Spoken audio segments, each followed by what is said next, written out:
Hi all, we're here for our weekly federal election check-in with Murray Mandrick and myself, Arthur White-Crummy.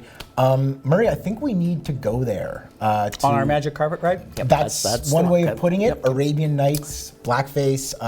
Will this campaign ever be the same? No. Quite often, elections hinge on one particular event that parties can't shake and ultimately cost them campaigns. And I have a sense that this is that event in this particular campaign, whether it's going to be the debates, whether there's going to be more questions of how he handled this, more things showing up. Between 1990 and 2000 and whatever, I assume Justin Trudeau went to a lot of Halloween costumes. I'm very curious of how many of those are going to be popping up here, there, and everywhere. This is not going to go away. He's not even saying how many times he's been in blackface or brownface, which is bizarre to me. How would you not remember? I guess it was his thing, but because it was his thing, it's going to make him look that more ridiculous in terms of the brand he's selling, and that's where the huge problem is for the Liberals, I think. I read your column today. I don't. Well, thank you. I don't usually, but this time I did. You're paid to, damn it. And you seem convinced that Justin Trudeau won't be able to recover from this. I don't think he will. No. Why not?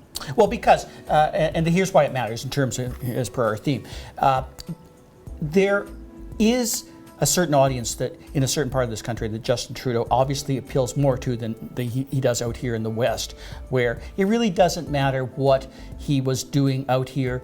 Western conservatives were throwing whatever mud at the wall to see what was going to stick, and most of it actually kind of wasn't up until now. Where this is problematic, I think, for him, is that it hits at the very audience that he needs to garner. New Canadians, people that thought that they had a spokesman that spoke to their cause. Younger Canadians, people who thought this guy was woke. He ain't woke, apparently, or he certainly wasn't for the longest time. So it contradicts everything he stands, the Liberal brand, and I firmly believe that it's those Canadians that are going to go shopping for votes elsewhere. And when you're looking at some ridings, not all of them, but some of the ridings where the margins are pretty small, that might be all the difference.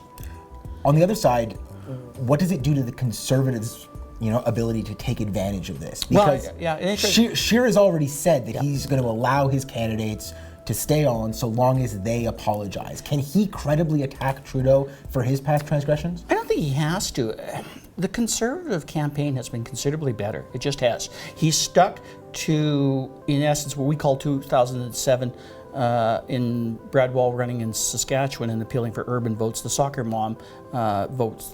He's appealed to those issues and those voters on so many occasions in terms of their policies. If Andrew Scheer sticks to his policies that are all about middle and sometimes even lower middle class tax breaks, he doesn't have to talk about this particular issue at all. If it comes up, as I said before, if it comes up, what's Justin Trudeau and the Liberals really going to credibly say about this, given their history? It kind of defends itself. As a matter of fact, if the Conservatives are smart, and I think they are in this particular campaign, I think their strategy is considerably far ahead of that of the Liberals right now, but if they're smart, they'll completely ignore this issue as much as humanly possible and just proceed with their own campaign in terms of selling whatever message they can, and that will have the dual effect of appealing to voters that might generally be leaving Justin Trudeau right now, or thinking, okay, well, maybe I thought Justin Trudeau was considerably better than Andrew Scheer, but maybe I don't think that way anymore. And then they can leave Singh to take the mic and draw attention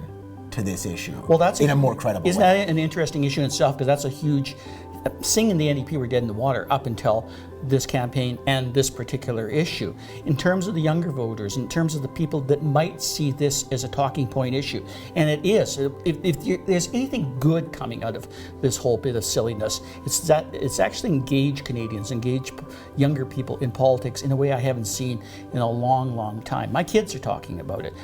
They're saying, "Dad, shut up, I want to watch the news," which is weird in our house, but they are. You can rise and fall pretty fast in the context of a political campaign, as Justin Trudeau proved in 2015. Well, he rose pretty fast then. He's falling pretty fast now. Well, thanks for sticking with us this week, everyone, and we'll be back next week for another check-in about federal politics. Thanks. Thanks.